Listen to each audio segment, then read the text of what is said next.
Hey guys, in this video I will show you how you can fix there was a problem authenticating the ownership of this product in Ubisoft Connect. So first of all, log into your Ubisoft account that you have a game.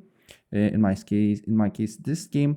Then you just need to go to library and then look if that particular game is on the library. Then open up Steam as well. Make sure Steam and account is on that particular account that you have that game, and then look if the problem persists. If the problem persists, what I suggest to do here is to press on your profile icon, and here you need to put and press logout.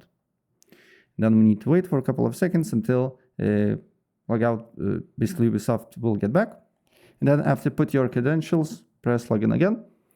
And then you need to go to library and look if the problem persists or not. But as you can see here, it's working perfectly fine. So yeah, that's basically it. If I helped you out, please press like button and subscribe for more. Take care. Bye.